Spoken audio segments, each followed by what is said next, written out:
श्री महेंद्र सिंह सोनी जी को गायकी का शौक बचपन से ही रहा है, लेकिन उचित अवसर और मंच के अभाव में उनकी प्रतिभा लंबे समय तक लोगों के सामने नहीं आ सकी। फिर भी उन्होंने कभी हार नहीं मानी। अपनी जिम्मेदारियों का निर्वहन करते हुए निरंतर अभ्यास जारी रखा और आज वे विभिन्न मंचों पर अपनी गायकी से पहचान बना रहे हैं।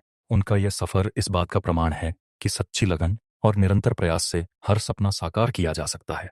उनका संघर्ष उन सभी लोगों के लिए प्रेरणा है जिनके भीतर प्रतिभा तो है, लेकिन अवसर की प्रतीक्षा है।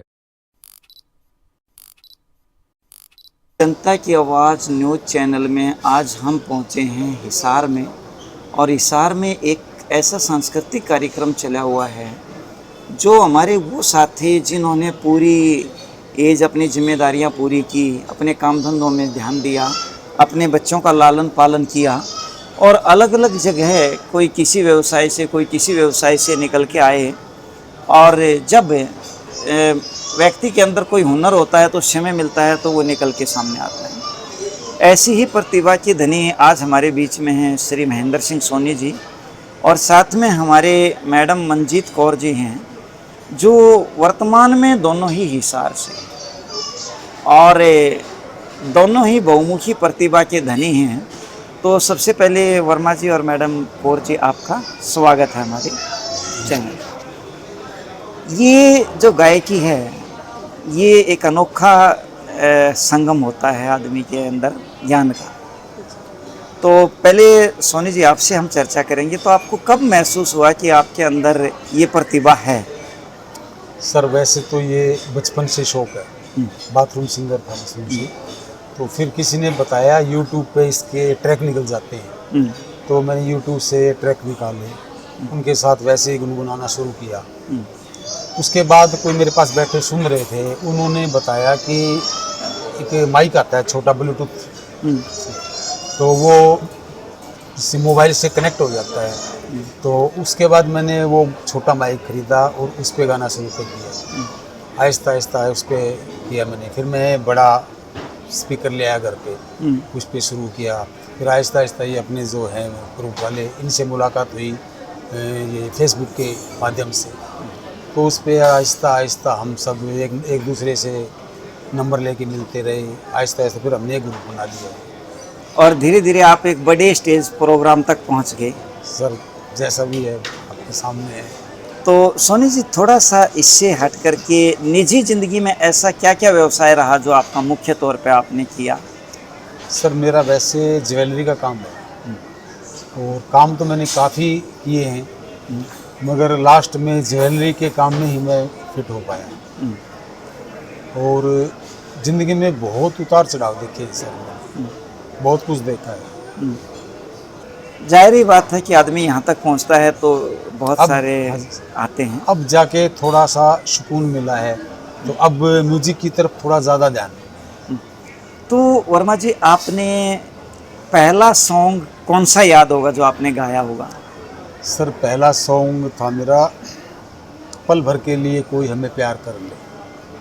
शायद आज भी कुछ इसी तरीके का सॉन्ग था, मेरे ख्याल इससे मिलता जुलता ही था या यही था? आज तो रफ़ी साहब का था पहला सॉन्ग। तो अच्छा, आज तो वो रफ़ी और किशोर दोनों के एक सॉन्ग करने हैं, तो पहले रफ़ी का ही किया है मैंने।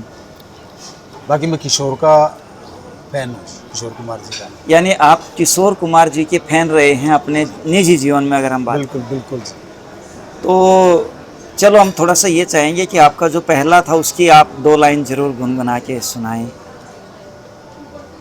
पल भर के लिए कोई हमें प्यार कर ले, झूठा ही सही। पल भर के लिए कोई हमें प्यार कर ले, झूठा ही सही। 2 दिन के लिए कोई इकरार कर ले, 2 दिन के लिए कोई इकरार कर ले, झूठा ही सही। पल भर के लिए कोई हमें प्यार कर ले, झूठा ही सही। बहुत अच्छा सोनी जी। आप अब भी इस उम्र में आकर के लोग ये सोचते हैं कि मेरे अंदर जो था बस कर लिया, अब तो कुछ करना नहीं है। और हमें बड़ा अच्छा लगा कि आपने इस समय आकर के एक संयुक्त जो है संगम बनाया अपने साथियों का, कलाकारों का। तो इसको आप कैसे देखते हैं? सर मुझे तो सिंगिंग में मज़ा अभी आने लगा है, सही पूछो तो।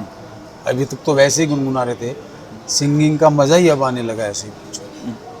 अब थोड़ी म्यूज़िक के बारे में जानकारी हुई, थोड़े जैसे पहले तो जिस तरह मर्जी गा लेते थे, अब काफ़ी जानकारी हो गई म्यूज़िक के यानी बारे अब हम ये कह सकते हैं कि लय का, सुर का, में। धुन हाँ, का, अब काफ़ी जानकारी है सर। ताल का, सब चीज़ों का। और ये म्यूज़िक अब एक जुनून बन चुका है, सही पूछो, इसके बगैर नहीं रह सकते। तो आपने थोड़ा बहुत अपना लेखनी का भी शौक, अपनी कविताएं नहीं भी सर, कुछ है? नहीं सर, अपनी नहीं है। नहीं सर। हिंदी के अलावा आप हरियाणवी या पंजाबी कोई और सभ्यता में भी गाना? नहीं सर, हरियाणवी मैंने नहीं गाया कभी। तो वर्मा जी, आपने हिंदी की शुरुआत किया, अब थोड़ा सा ये किया, तो आप चाहेंगे कि आपका एक पूरा एक ऐसा आधे घंटे का 40 मिनट का एक शो हो जिसको कभी पूरा रिकॉर्ड कराया जाए और वो जनता के बीच में जाए? मैं तैयार हूँ अगर ऐसा हो सकता है तो। आप तैयार हैं? नहीं, हो सकता है डेफिनेटली। जब जो ना होने वाला था वो आपने करके दिखाया है, बिल्कुल। तो डेफिनेटली हो सकता किशोर है। के सॉन्ग मेरे से जो मर्जी करवा लो सर, कोई प्रॉब्लम नहीं आएगी। अच्छा, इसमें जो नए कलाकार हैं, आप उनको क्या संदेश देना चाहेंगे इसके बारे में? मैं तो सर यही कहूँगा कि संगीत एक मेडिसिटी का काम करता है, जिसे कुछ संगीत दुनिया में अपने जीवन में उतना ही ज़रूरी है जितना खाना, से पूछो। मैं एक टाइम के खाने के बगैर रह सकता हूँ, मगर संगीत के बगैर मैं नहीं रह सकता। नहीं, डेफिनेटली हमारे जो 7 सुर हुए हैं, हाँ जी। उन्होंने समय समय पे किसी भी व्यक्ति को ना केवल सुकून दिया है, बल्कि कभी कभार आदमी आपत्ति विपत्ति में होता है और जब स्ट्रेस में चला जाता है हाँ जी, हाँ जी। तो उसमें भी ये बाहर तो निकालने का। बिल्कुल, तो भी म्यूजिक का सहारा लो, आप उससे उबर जाओगे आप। और अभी आपने कहा कि जैसे मेडिकेटेड चीज़ों की हम बात करें तो ये मेडिसिन का काम डेफिनेटली बिल्कुल करता है। जो आपकी उम्र के महिला पुरुष हैं, जो कलाकार हैं, जिन्होंने अपनी प्रतिभा को पूरी जीवन तो दबा के रखा ही, वो निकाल नहीं पाए और अभी भी वो नहीं आगे बढ़ना चाह रहे, उनको क्या कहना चाहेंगे आप? मैं तो सर यही कहूँगा कि म्यूजिक का सहारा जरूर लेना चाहिए। जब भी कोई तकलीफ हो किसी प्रकार की, म्यूजिक सुनो, अगर गा सकते हो तो गाओ, गाना आए या ना आए, गाना चाहिए। हमने बहुत सारी चीज़ें आपसे जानी और कई सवाल आपसे व्यक्तिगत भी किए, आपने बड़े अच्छे से किया। हमारी शुभकामनाएं आपके साथ हैं और हम चाहेंगे कि सोनी जी ऐसे ही आगे बढ़ते रहें। धन्यवाद।